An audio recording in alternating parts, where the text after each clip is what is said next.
ನಮಸ್ಕಾರ ರೈತ ಮಿತ್ರರೇ. ಇವತ್ತಿನ ವಿಡಿಯೋ ಏನಪ್ಪ ಅಂದರೆ ಅಡಿಕೆ ಪ್ಯಾಕ್ ಮಾಡ್ತಾ ಇದ್ದೀವಿ. ನನ್ನ ಪೇಜ್ನ ನೀವು ನೋಡ್ತಾ ಇದ್ರೆ ನಿಮಗೆ ಗೊತ್ತಿರ್ಬೋದು. ಮೊದಲೇ ನಾನು ವಿಡಿಯೋ ಹಾಕಿದ್ದೆ, ಅಡಿಕೆ ಕಾಯಿನ ನಾವು ಗೋಣಿ ಚೀಲದಲ್ಲಿ ಹಾಕಿಡ್ಬೇಕಾದ್ರೆ ಅಂದರೆ ಮೊಳಕೆ ಬರೋಕ್ಕೆ ಹಾಕಿಡ್ಬೇಕಾದ್ರೆ. ಇನ್ನೂ ಆ ವಿಡಿಯೋನ ನೋಡಿಲ್ಲ ಅಂದರೆ ನಿಮಗೇನಾದ್ರು ಆ ವಿಡಿಯೋ ಬೇಕು ಅಂದರೆ ನನ್ನ ಪೇಜಲ್ಲಿದೆ, ಚೆಕ್ ಮಾಡ್ಕೊಳ್ಳಿ. ನನ್ನ ಯೂಟ್ಯೂಬ್ ಚಾನಲಲ್ಲೂ ಕೂಡ ಹಾಕಿದ್ದೀನಿ, ಬೇಕು ಅಂದರೆ ಚೆಕ್ ಮಾಡ್ಕೊಳ್ಳಿ.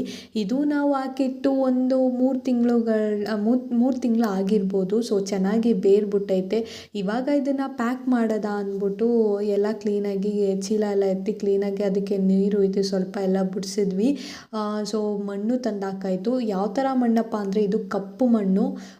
ಕಪ್ಪು ಮಣ್ಣಿಗೆ ಸ್ವಲ್ಪ ಗೊಬ್ಬರ ಮಿಕ್ಸ್ ಮಾಡಿದ್ದೀವಿ. ಯಾವ ಥರ ಗೊಬ್ಬರ ಅಂದರೆ ಆರ್ಗ್ಯಾನಿಕ್ಕಾಗಿ ಮಾಡೋದಾ ಅಂತ ದಣ್ಣಿನ ಗೊಬ್ಬರ.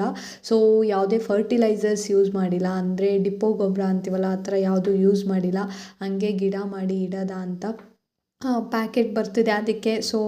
ನೀವು ಅಡಿಕೆ ಗಿಡ ತಯಾರಿಸಿದರೆ ನಿಮಗೆ ಗೊತ್ತಿರ್ತದೆ. ಅದರಲ್ಲಿ ತಂದು ಹಾಕಿ ಕ್ಲೀನಾಗಿ ಮಣ್ಣಾಕಿ ಅದ್ರ ಮೇಲೆ ಗಿಡ ಇಟ್ಟು ಅದ್ರ ಮೇಲೆ ತಿರ್ಗಾ ಮಣ್ಣಾಕಿ ಕ್ಲೀನಾಗಿ ಮಾಡಿದ್ವಿ.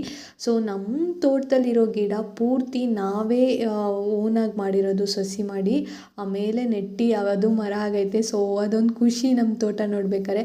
ಆಮೇಲೆ ಸ್ವಲ್ಪ ಗುಂಡಿ ಥರ ತೋಡ್ಬಿಟ್ಟು ಆಮೇಲೆ ಅಡಿಕೆ ಗಿಡ ಎಲ್ಲ ಕ್ಲೀನಾಗಿ ಜೋಡಿಸಿದ್ವಿ. ಯಾಕೆ ಅಂದರೆ ಇದು ಮಾಯಿಶ್ಚರ್ ಅಂದರೆ ನೀರು ಬಿಟ್ಟರೆ ಚೆನ್ನಾಗಿ ನೀರು ಬೇಗ ಇದಾಗಲ್ಲ, ಡ್ರೈ ಆಗಲ್ಲ, ತುಂಬ ಕೋಲ್ಡಾಗೇ ಇರುತ್ತೆ ಅಂತ. ಆಮೇಲೆಲ್ಲ ನೆಟ್ಟೆಲ್ಲ ಕಟ್ಟಿ ಕ್ಲೀನಾಗಿ ಕೆಲಸ ಮುಗಿಸ್ತು.